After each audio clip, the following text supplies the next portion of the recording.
საერთოდ ადამიანი მგონია ეს არის იარაღის მაკეთებელი ცხოველი, როგორც ამას ბენჟამინ ფრანკლინი ამბობდა, უდიდესი ფრანგი განმანათლებელი. ჩვენი მთელი კაცობრიობის ისტორია, ჩემო ძმებო და ჩემო დებო, ეს არის ერთი დიდი ომების, ერთმანეთის ხოცვისა და განადგურების მთელი კასკადი. სადაც მაგალითად რომ დაფიქრდეთ და რომ შეხედოთ ყველაფერი, არსებობს თავდაცვის სამინისტრო, არსებობს დაარსებობდა თავდასხმის სამინისტრო. დღეს უკვე ამერიკამ შემოიტანა უკვე ომის სამინისტრო. მაგრამ რო გადახედოთ, არ არსებობს სიყვარულის სამინისტრო, არ არსებობს ბედნიერების სამინისტრო, არ არსებობს კეთილგანწყობის სამინისტრო. რატომ? იმიტომ რომ ომი არის ადამიანის ბუნებასთან ყოფი და მის დაცემულობასთან არსებული ყველაზე ახლო მდგომი პროცესი, რომელიც მეტყველებს ჩვენ შინაგან დაცემულობაზე. სწორედაც კაცობრიობის ისტორიაში თუ მაგალითად ადრე არსებობდა სპილოები, ხმლები, საბრძოლო გემები, დღეს ეს ტექნიკა დაიხვეწა. და რაც ადამიანი უფრო ანვითარებს და მაღალ ტექნოლოგიებში გადავდივართ, ჩვენი ხოცვის მექანიზმებიც უფრო კომპლექსური, უფრო მარტივი და უფრო მრავალფეროვანი ხდება ზოგადად. სწორედ ასეთი ახალი გამოგონება უკვე 21 საუკუნიდან სამხედრო უპილოტო დრონები, სამხედრო აპარატები, ესე ვთქვათ, მფრინავი აპარატები, რომელსაც შეუძლია ესე დაჯდე, ჯოისტიკი ხელში აიღო და რავი, დაბომბო 2000 კილომეტრში ნებისმიერ წერტილზე მიიტანო შეტევა და გაანადგურო. ასეთი რამე შემოიტანეს დრონება. აი მეგობრებო, დღეს გადავწყვიტე, რახან თემატურია ირან, ისრაელ, ამერიკის ეს კონფლიქტი, ზოგადად ვისაუბრო რა არის დრონი. როგორ შეცვალა და როგორ განავითარა ადამიანის განადგურების მექანიზმი ზოგადად, როგორ არის ის დახვეწილი და ზოგადად რა გამოწვევების წინაშე ვდგებით ჩვენ ადამიანები და კაცობრიობა. ვფიქრობ, რომ ძალიან საინტერესო ვიდეო იქნება, იმიტომ რომ ვიდეო კოლაჟი უნდა განახოთ, რომელიც ახლახანს გავრცელდა კამერით გადაღებული ერთ-ერთ ამერიკულ ბაზაზე თავდასხმა, ასევე მინდა განახოთ ზოგადად დრონის მოწყობილობა, როგორ მუშაობს, რა ბომბი გადააქვს და ასე შემდგომ. ასე რომ დაალაიქეთ ვიდეო, გამოიწერეთ არხი, გავუზიარეთ ეს ვიდეო მეგობრებს და მოდი გადავიდეთ და დავიწყოთ საუბარი ამის შესახებ. აი მეგობრებო, ეხლა თქვენ ხედავთ უპილოტო საფრენ აპარატს, დრონს, რომელიც იწოდება, ეს არის შაჰიდის ტიპის, ანუ ირანის სამხედრო ბაზაზე და ირანის სამხედრო მრეწველობის შედეგად წარმოებული, რომელიც პირველად დაიტესტა, აქტიურად მაქამდეც იყო 2020 წლამდეც გამოიყენებოდა მცირე მარაგით, მაგრამ ანუ ომებში უშუალოდ ჩვენ ხვდებით რუსეთ-უკრაინის ომიდან, სადაც დაახლოებით 6000-ზე მეტი შაჰიდის დრონი მიყიდა პირველ ჯერზე ირანმა რუსეთს. მეგობრებო, როდესაც თქვენ ამას დაინახავთ, ჯვარი გწერია თქვენ ეს დაინახოთ ხაერში მოფრინავე და ჯვარი საქართველოს წერია, იმ ადგილიდან ნამდვილად უნდა გაიქცეთ. რადგან ეს არის ჩათვალეთ მფრინავი ობიექტი, რომელიც ემსახურება ადამიანის ან კონკრეტულად რაიმე სახის ნაგებობის განადგურებას. მას გადააქვს დაახლოებით 50 კილომდე ბომბი, რომელიც საკმარისია, რომ დაახლოებით 10-დან 30 მეტრამდე გაანეიტრალოს აბსოლუტურად ყველაფერი. მოდი ხა ჩვენ მე თქვენ განახებთ ხა პატარა ვიდეო კოლაჟს, რომელიც სულ ახლახანს გაავრცელა ალ-ჯაზირამ და სხვადასხვა აქამდე არ იყო გავრცელებული, აი ხა განახებთ მაგ ყველაფერს, აი ეს ვიდეო კოლაჟია, მეგობრებო, ეს არის ერთ-ერთ ამერიკულ ბაზაზე, როგორ ეცემა მოიერიშე დრონი, ანუ ეს არის, ეხა მინდა მოდი სანამ ყველაფერს ჩვენ აგიხსნით, მე აგიხსნით ამ ყველაფერს მინდა განახოთ ზოგადად სპეციფიკა. ანუ ეხა შაჰიდის დრონები ძირითადად არ არის აღჭურვილი კამერით, რადგან მისი წარმოება უფრო იაფიჩდება, როდესაც GPS კოორდინატებია წინასწარ კომპიუტერში ჩატვირთული და აი მაგალითად პილოტი, ვინც ამ ყველაფერს მართავს თავიდან, ანუ ვინც აგენერირებს ამ ინფორმაციას, ანუ 1500-2000 კილომეტრში მან უკვე იცის, რას უნდა დაარტყას. მოდი ხა ჩვენ სანამ გადავთ იმასაც ხას გაუსმევ ამ ყველაფერს, რომ აქ არის მოდიფიცირებული ვარიანტი ამ დრონის, ანუ ეგრეთ წოდებული კამიკაცე დრონის, რომელსაც უყენია ლაივ რეჟიმში არსებული კამერა და როგორ, ანუ ეხლა მე თქვენ განახებთ, აი ზოგადად რას ნიშნავს მფრინავის სიკვდილი. მოდი ერთად უყუროთ ხა ამ ვიდეოს. ეს გავრცელდა ამერიკული ერთ-ერთი ბაზიდან, ეხლა რო კითხოთ ფილმებიდან და ტრამპს რო კითხო, ეხლა რავი ამერიკულ ბაზას ვერავ ჩიტის ვერ მიუახლოვდება, აგერ ჩვეულებრივი დრონი დაფრინავს მას და ვითომ ზარაფერი. აი დააკვირდით, ეს არის ბაღდადი, ერაყი, 14 მარტი, ეს არის გუშინ წინ დაახლოებით გადაღებული სულ ახალხანს და აი დავაკვირდით, როგორ ათვალიერებს ობიექტებს სამხედრო ბაზაზე არსებულ ობიექტებს, როგორ ეძებს სამეთაურო პუნქტს, რომელზეც უნდა მიიტანოს მანიერიში. ხედავთ ალბათ, კარგად ყველაფერს. ეს არის საწყობი ამერიკული ბაზის ერთ-ერთი მხარე და ნახეთ ახლა აქ არის ძალიან საინტერესო რამ, ნახეთ. ანუ ეხა ეს სანამ ეს აფეთქება მოხდება, წინასწარ ხო დაზვერვის შედეგად არსებობს ინფორმაცია, დაახლოებითაც შეიძლება იყოს სამეთაურო პუნქტი, რამაც ყოველს დიდი ზარალი უნდა გამოიწვიოს აქ. ეხლა უყურეთ, აი სწორედაც ოდესაც დაგვიდა რომ ეს ხო ფასილიტები, ანუ ეგრეთ წოდებული საწყობები, აი სწორედ ხედავს რომ ეს არის სავარაუდოდ 100% ინფორმაცია თქმა უნდა არა, ეს არის სამეთაურო პუნქტი, რომელზეც უნდა აფეთქდეს. აი დააგვირდით. დაინახა, მივიდა და 1 2 3 ბუმ. თორე ამ კადრებს ახლა აღარ განახებთ რა ხდება ამის მერე, თქვენ ფანტაზიას მოდი მივანდობ ამ ყველაფერს. ეხლა მოდი გავთიშოთ და აი ეს მინდა განახოთ მეგობრებო, ნახეთ. ზოგადად დრონები ახლა თქვენ ყურებამდე როგორ მოვიდა, ნუ ახლა გარდა იმისა რომ დრონებს ახლა საყოფა ცხოვრება იმეშიც ვიყენებთ, რავი. მაგალითად დრონება ჩაანაცვლეს ჰელიკოპტერები მაგალითად ადრე თუ კინოებს და ფილმებს იღებდნენ მაგალითად შველფრენებით, დღეს უკვე დრონები ასრულებენ მის როლს. მაგრამ ეხლა სამხედრო შეიარაღებული თვალსაზრისით ყველაზე პოპულარული და ანუ პირველად გამოყენებული იმის რომ მაგალითად მთიანი ყარაბაღის კონფლიქტი არსებობდა, ნუ მაშინ კი გამოიყენეს პირველად მცირე ზომის, მაგრამ აქტიურად რუსეთ-უკრაინის ომი, იმიტომ არის სახეშეცვლილი მთლიანი თეატრი, რომ დრონებით დაპირისპირება გახდა ამ ომში დაახლოებით ომის თეატრის დაახლოებით 60%-ზე მეტი.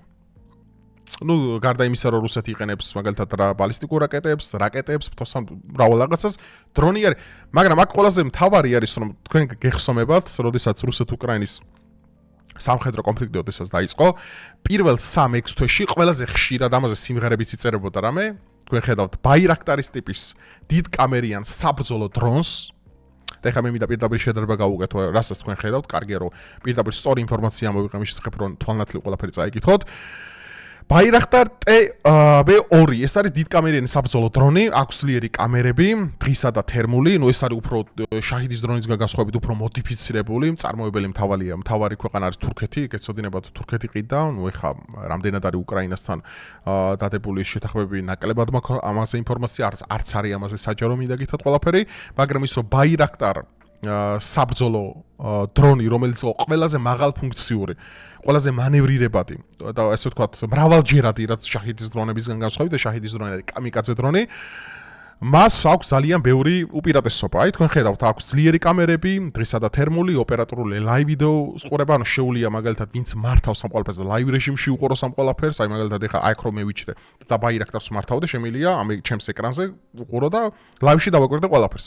შეუძლია რაკეტების და ბომბების გაშვება, ანუ ეს არ არის რომ მაგალითად შეასკეთებს, ანუ იმას შეუძლია როგორც აი F-22 რაპტორი, F-16, F-15, რომელიც ხსნიან რაკეტებს, რომელიც ანთავისუფლებს და შემდგომ უკვე ნებისმიერ სამხედრო თუ მაგალითად ურბანულ ზონას ურტყავს, ამასაც აქვს საკუთარი გამშვებები. ეს განასხვავებს კიდე შაჰიდის დრონებისგან, რომელიც არის კამიკაძე.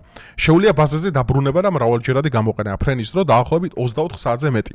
ნუ დაახლოებით თავის საკუთარი ენერგო წყარო აქვს და საკუთარი ესე ვთქვათ რადიუსი. მაგრამ განსხვავება ეხა ბაირაქტარი არის ზვირი, მეგობრებო, ეს შეიძლება 5-დან 9 მილიონამდე დაახლოებით, აი მოდიფიკაციას გააჩნია, რითი აღჭურვილი დისტანციას დატოვა. ძალიან ბევრი რამე აქვს, თურქეთი ამით ძალიან მდიდარია სხვათა შორის, მაგრამ რაც არ შეუძლია, ხა ჩვენ ჩამოთვალე ძალიან ბევრი უპირატესობა ბაირაქტარის, ხო? რომ არის მრავალჯერადი გამოყენების, რომ არის უფრო მეტხან შეუძლია ფრენა, შეუძლია რაკეტების გაშვება და ბაზაზე დაბრუნება, მაგრამ განსხვავებით შაჰიდის დრონი, რომელიც ჩემის ღრმა რწმენით არის უფრო პრაქტიკული, უფრო იაფი, დამავდროულად შეგიძლია ქონდეს უამრავი, ახლა მარტო 6000 პირველ ჯერზე მიყიდა ირანმა რუსეთს და ახლა თქვენ წარმოგიდგენია და რამდენი აქვს ახლა ირანს თვითონ მარაგში, რომელიც ამას აგენერირებს დაახლოებით 8 წელია. შაჰიდ 126 არის ერთჯერადი კამიკაძე დრონი. ჩვეულებრივ კამერა არ გააჩნია. ეხლა ახსნათ რა არის. ეხლა მეორეში წერია მიფრინოს GPS-ის კოორდინატების ავტოპილოტით. ანუ ეხლა რა ხდება? ეხლა განსხვავებით, მაგალითად ბაირაქტარი TB2-ისგან განსხვავებით, მაგალითად წინასწარ უნდა მოახდინო, ანუ კომპიუტერში ამ GPS-ის ჩატვირთვა და შემდგომ მიფრინოს. აი მაგალითად ეხლა ყველაზე ბოლოს ხშირი რა იყო, ხო, როდესაც ძირითადად დუბაიზე ხდება შეტევები, ემირატებზე ხდება დრონებით. ეს არის წინასწარ აქვს უკვე ინფორმაცია დრონ საით უნდა წავიდეს, კოორდინატები მიცემულიო და ნუ ცდომილება აქვს დაახლოებით, რავი, 2-3 მეტრა მაქსიმუმ, აი ცდომილება. წარმოგიდგენთ თქვენ 1500-2000 კილომეტრი შეუძლია ამ დრონმა დაფაროს და თან პლუს დამატებული ეს არ მინდა და მოვიწყოს, რომ მასიური ეგრეთ წოდებული swap outfire რაც არის, ანუ მასიური გაშვების დროს, დაახლოებით 500 ერთეული რომ მიფრინავს, აი წარმოვიდგინოთ, ეს მას შეუძლია მაგალითად თუ ირანი უშვებს 300 დრონს პირობითად ვამბობ, აი თელავივის მიმართულებით, შეუძლია რომ ამ დრონებით გაანეიტრალონ, ანუ აუბნიონ გზა რკინის გუმბათს და შემდგომ დაარტყან ერთი ბალისტიკური რაკეტით იმ თავარ სამიზნეს, რაც მათ უნდათ რომ ცეცხლის ალში გაიხვეს. ამიტომ ნახეთ, შაჰიდის დრონი არის ძალიან პრაქტიკული.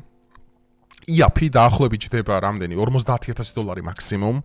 ყენდება მასზე 40 კილოგრამიანი ბომბი, რომელიც შეუძლია 10-დან 30 მეტრამდე პირისაგან მიწისაგან აღკვას ყველაფერი, ნუ გააჩნია ხა იქ რა მასალისგან არის დამზადებული, რა წინახობა აქვს მას, რა ლოკაციას ეჯახება და ძალიან ბევრი რამე. ნუ მისი თქვენ წარმოგიდგენთ რომ შაჰიდის დრონის რომლის განაიტრალებას ამერიკის შეერთებული შტატების საჰაერო სისტემები, რომელიც ემირატებშია დამაგრებული ახერხებენ, მისი ნამსხვრევები, როდესაც ეცემა, მასა ძალიან დიდი ალებადი სიტუაციების წარმოქმნა შეუძლია. პირდაპირ ეჯახება სამიზნეს და ფეთქდება. უკან აღარ ბრუნდება. ანუ შაჰიდის დრონს ერთხელ რო დაინახავთ, ჩათვალეთ იმას უკანასკნელად უყურებთ, ანუ იმის იქით ის აღარ ფუნქციონირებს. ანუ ერთჯერადი მოხმარებისთვის მზადდება. აი უფრო ახლდა რომ წარმოვიდგინოთ და შეხედოთ მეგობრებო რომ დაინახოთ. ეს არის ძირითადი, ესე ვთქვათ, მისი ფუნქცია. ანუ რა თქვენ რასაც ხედავთ, ეს არის მისი ძირითადი ილუსტრაცია. ეს არის დაახლოებით 2 მეტრა ნახევარი არის სიგანეში, ანუ ფრთები მაქსიმალურის რო წარმოვიდგინოთ. სიგრძეში არის დაახლოებით 3.5 მეტრა, რომელსაც ხედავთ, დაახლოებით 200 კილოგრამის არის. შეუძლია დაფაროს 1500-დან 2000 კილომეტრამდე. მოძრაობს სადღაც 185 კმ/სთ-ში, ეს აქამდეც მაქვს თქვენთვის ნათქვამი. 40 კილოგრამდე ბომბის გადატანა შეუძლია. რთულია დასანახად რადარებისთვის, არ არის მარტო ის დამიხრო დიდი ხმა აქვს, მაგრამ ეს რატო აქვს დიდი ხმა? ამასაც აქვს საკუთარი ახსნა, იმიტომ რომ ისეთ ზრავს უყენებენ მისთვის, რომელიც ყველაზე მარტივად წარმოებადია, მაგრამ თქვენ წარმოგიდგენიათ ეხლა რომელსაც 1500 კმ-ს რო ფარავს. ეს უნდა გაითვალისწინოთ, რამდენად ძვირი დაუჯდებოდა. ეხლა მაგალითად ნაკლები ხმის ბგერის გამოცემის ძრავის დაყენება, რომელიც მაგალითად შეერთებულ შტატებს აქვს, მაგრამ შეერთებულ შტატებს შეზღუდული რესურსით აქვს ეს ყველაფერი. და ძირითადად ამ ყველაფერს სადაზვერო ფუნქციებისთვის იყენებენ, იმიტომ რომ ეხლა მაგალითად დარტყმა როდესაც ჭირდებათ, იყენებენ მაგალითად ფრთოსან რაკეტებს, იყენებენ ჰაიმარსებს და სხვადასხვა სისტემები აქვს ამისთვის. და ძალიან მარტივია მისი გადატანა. ეხა მარშრუტკა რო წარმოვიდგინოთ, აი მარშრუტკა კლასიკური, რავი, სამარშრუტო ტაქსი, მოდი უფრო ლიტერატურულად ვთქვა ეს ყველაფერი. დაახლოებით, ანუ კლასიკური Mercedes-ის მარშრუტკა რო წარმოვიდგინოთ, შეგიძლია დადოთ, რავი, 1-10 ცალი, ანუ ეხა თუ ქართულებმა რო ვიცით ერთმანეთზე დალაგება, შეგიძლია გადაიტანოს, რომ ვერავინ ვერ მოწობს საერთოდ, რომ ხა დრონები, ანუ მარტივად ტრანსპორტირებადი არის, იმის დავიხადოთ 200 კილო არის ხა, ესე რო წარმოვიდგინოთ, მაგრამ მთავარი პოინტი, რაც აქვს, ამ ყველაფერს აქვს ის, რომ არის ძალიან იაფი, მეგობრებო. არის ძალიან იაფი და ერთი იმის რომ ძალიან იაფია, მეორე ის რომ აქვს უზარმაზარი რესურსები ირანს ამ წუთას, ამჟამად ბოდიშით, ხო, ამჟამად აქვს უზარმაზარი, იმიტომ რომ ზაგროს სისტემში არის მის უზარმაზარი საწყობები, ზაგროსის ეს თათა სისტემა ირანს აქვს ძალიან ისე მოწყობილი, რომ 4 ავღანეთის ხელა დაახლოებით თათა სისტემა, რომელიც იცავს დასავლეთ მხრიდან და ეხა სამხრეთიდან დასავლეთიდან ეს არის უზარმაზარი უპირატესობა სახმელთო ოპერაციების დროს. და შესაბამისად ეხა ირანს ძალიან ძლიერი ინჟინრები ყავს ზოგადად, იმიტომ რომ ეხა ბალისტიკური რაკეტები მაგალითად თუ მოგინებათ დაწერეთ კომენტარებში, მაგალითად Fata 2 და Fata 1 ტიპის ბალისტიკური რაკეტა, რომელიც არის გამაოგნებლად, ჯერ რომელიც არ გამოუყენებიათ ამაში, იმიტომ რომ ამჟამად გამოყენებულია Fata 1 ტიპის ბალისტიკური რაკეტები, რომელიც არ არის ისეთი ძლიერი როგორც Fata 1 და Fata 2. ანუ Fata 1 და Fata 2 არის უფრო მოდიფიცირებული, უფრო დახვეწილი და უფრო მეტი მაგალითად ასაფეთქებელის გადატანა შეუძლია ერთი წერტილიდან მეორეში. ნუ თუ სურვილი გექნებათ, მაგასაც ჩავწერ ვიდეოს. მოკლედ, დრონები არის 21 საუკუნეში უკვე მთავარი გამოწვევა. ეხლა მე სანამ ეს ირანის კონფლიქტი დაიწყებოდა, მაგამდე მე მაქვს ჩემი თვალით კადრები ნანახი რუსეთ-უკრაინის ომიდან, საიტიც არსებობს მაგის შესახებ. სადაც ძირითადად აქვეყნებენ უშუალოდ ლაივ რეჟიმში, ანუ ლაივ რეჟიმში როგორ ანუ ჩაწერილ რეჟიმში, რომელიც ანუ ერთ დროს იყო ლაივი, რომელიც ჩაიწერეს, როგორ ხდება მოწინააღმდეგის ლიკვიდაცია საბრძოლო მოიერიშე დრონების მეშვეობით. აი მაგალითად შეიძლება ბატალიონი მიდიოდეს, აი დაახლოებით მიდის 100 კაცი, გადაყავს მაგალითად მძიმე ტექნიკა და ტანკი.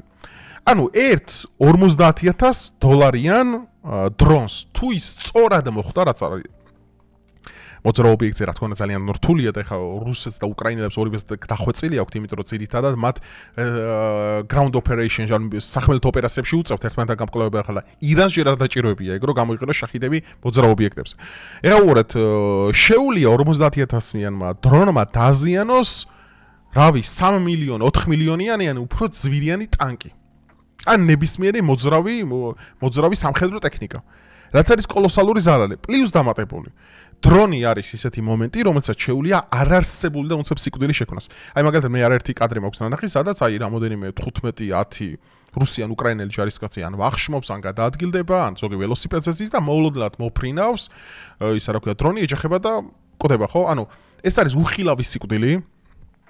უხილავი სიკვდილი რომელიც საიდან გამოჩნდება რა დროს და როგორ არის წარმოგიდგენთ აი მარტივი შედარება რომ მოვიყო ახლა მე რო ავიღო პულტი ხელში ერთგვარი მოწყობილობა რომელთაც მე ამ დროს მართავ მე ლაივ რეჟიმში რომელსაც მე არაფერი მომდის აქედან ვაკონტროლებ ობიექტს რომელიც არის სიკვდილის ანგელოზე ჩვეულებრივი ანუ არ ვიცი ეს ბაზას შეეჯახება მაგალითად მოძრავ ობიექტს დაარტყავს ეს იქნება კონკრეტულად სამხედრო პირი ან სამოქალაქო ობიექტი ან თვითონ ადამიანი ანუ ეს არის საშინელება მეგობრებო ანუ თანამედროვე ომებში დრონები არის ჩვეულებრივი ჩეთერობა რავი ალბათ გითამაშიათ PUBG, CS:GO, რავი იქაც შეხვედრით ხო ჩეთერებს, ანუ რომელსაც ზოგს ვოლჰაკი აქვს, ზოგი მაგ ლეინბოტი უყენია, რომელიც პირდაპირ თავში გარტყავს, ან დაახლოებით იგივეა დრონების დღევანდელ საბრძოლო თეატრში. იმის დამეხმარებლად რაც უფრო ტექნოლოგია იხვეწება და ზოგადად სამხედრო ტექნოლოგია უფრო მრავალფეროვანი ხდება, ხო? უფრო იმარტივებს სხვა ადამიანის განადგურების იარაღს. და რაც უფრო დრო გადის შესაბამისად უფრო და უფრო მეტად ჩეთერი ხდება ადამიანი თანამედროვე ომებში.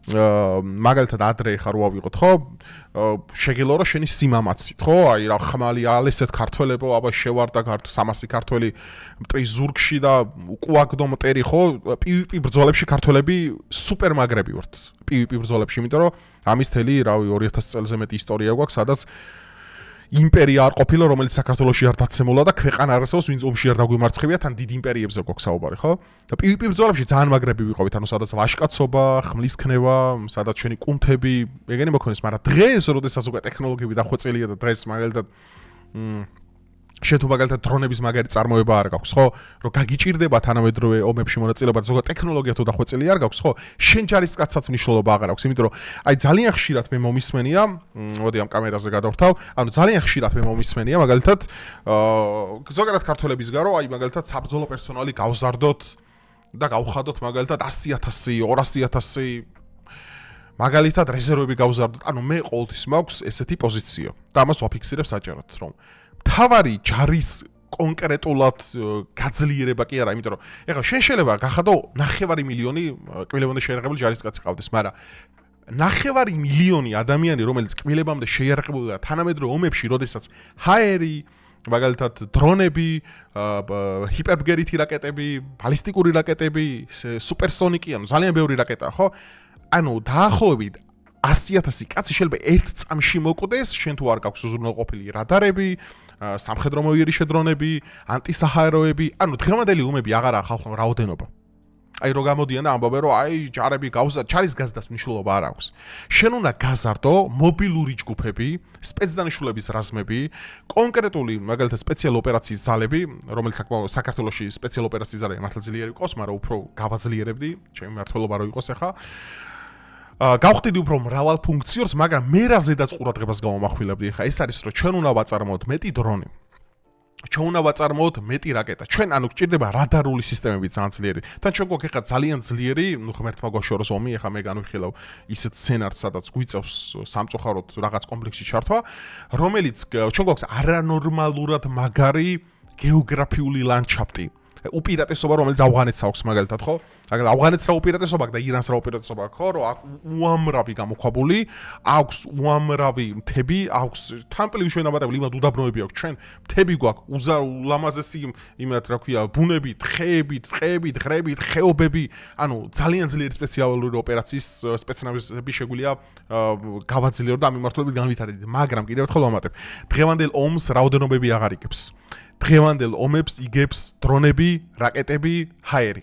დღეს აი მაგალითად აი კიდევ ყოფილა ესეთი რაღაცები, რომ აი მაგალითად ტანკების მოდიფიცირება გავაკეთოთ და უფრო ძლე მერკავა ვიყიდოთ. აი T-34 აი რავი იყიდეთ, თუ გინდა ტაიგერი იყიდეთ, თუ გინდა ლეოპარდი იყიდეთ. თუ გინდა მოდიფიცირება ჩავტარდეთ და 5 ერთად გაერთიანე. ანუ მოძრავი სიკვდილია. ანუ მოძრავი ჯართია ტანკი თანამედროვე ომებში.